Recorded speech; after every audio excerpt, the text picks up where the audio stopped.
Bonjour et bienvenue pour cette émission Ostéoporose Vite et Claire en partenariat avec le Griot. Nous sommes avec le professeur Véronique Breuil, rhumatologue à l'hôpital de Nice.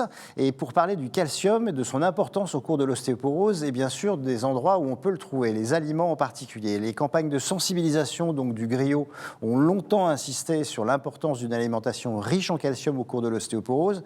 Mais à quoi ça sert exactement le calcium dans une ostéoporose ? Alors, merci déjà. L'image que je donne, c'est que l'os, c'est un peu comme une toiture.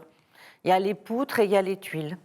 Les tuiles, c'est le calcium et la vitamine D. Donc, même si vous avez des bonnes poutres renforcées par d'autres traitements, s'il n'y a pas de tuiles, ça va pas, l'os ne va pas être résistant.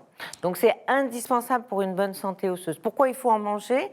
Eh bien, parce que chaque jour, on va perdre dans les urines, dans les selles, à peu près 1 gramme de calcium par jour. Donc, il faut pouvoir apporter ce gramme. Si on ne l'apporte pas, comme c'est un élément qui est vital dans le sang, il faut avoir un taux de calcium dans le sang constant pour que le cœur, le cerveau et les muscles marchent. L'organisme va le prendre dans l'os pour le mettre dans le sang. Et comme il le prend dans l'os, il déminéralise. Alors, où est-ce qu'on trouve du calcium dans l'alimentation ? Alors, bien sûr, les produits laitiers, on pourra y revenir, mais on trouve aussi du calcium dans de nombreux aliments, par exemple dans les brocolis, dans les sardines, mais aussi, il ne faut pas oublier, les eaux minérales riches en calcium. Donc ça peut être une solution, effectivement, pour des personnes qui ne vont pas du tout manger de produits laitiers. On en trouve aussi dans les amandes. Quand on dit les produits laitiers, c'est aussi bien brebis, chèvre, parce que tout le monde pense produits laitiers de vache, mais ça peut être brebis, chèvre. Et c'est également, le calcium n'est pas diminué dans les produits laitiers allégés. Ce qui est allégé, c'est le gras, mais ce n'est pas le calcium. Et est-ce que le calcium, est-ce qu'il faut manger des comprimés ou est-ce que le calcium de l'alimentation est mieux ou moins bien que celui des comprimés ? Alors, philosophiquement d'abord parlant et économiquement parlant, c'est mieux de l'avoir par l'alimentation. Ça coûtera moins cher et puis on ne va pas manger des cachets pendant 30 ans puisque je souhaite à tout le monde une longue vie. D'autre part, on sait qu'avec l'alimentation, sauf des cas extrêmes d'une maladie qui s'appelle le syndrome du lait et des alcalins, même si on mange un peu trop de calcium, ça n'a pas de conséquences négatives, il ne sera simplement pas absorbé. En revanche, il y a des études qui ont montré que si on avait trop de calcium par insupplémentation en cachet, ça pouvait augmenter le risque cardiovasculaire.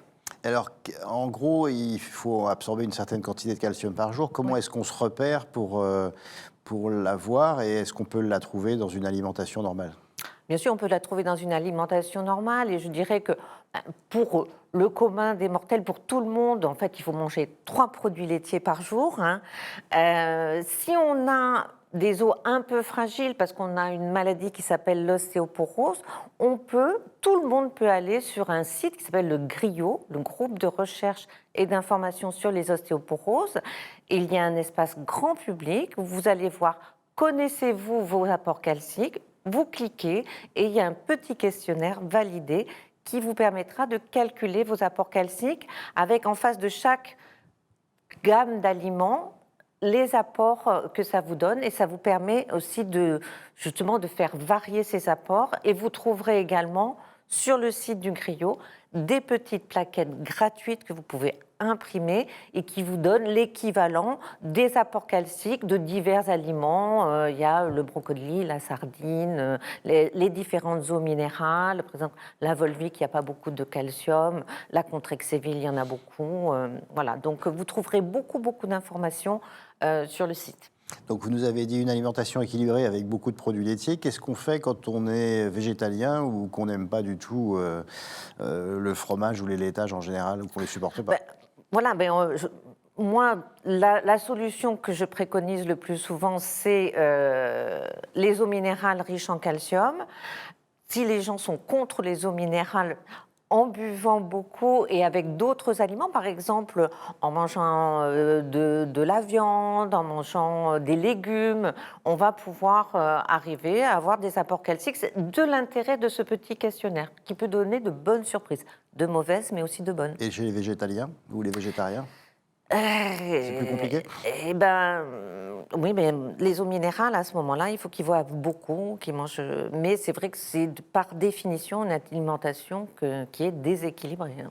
Est-ce que les apports en calcium suffisent ou est-ce qu'il faut rajouter autre chose, des vitamines, des sels minéraux? Alors, ça dépend chez qui. Hein, je veux dire, chez l'ensemble de la population, non.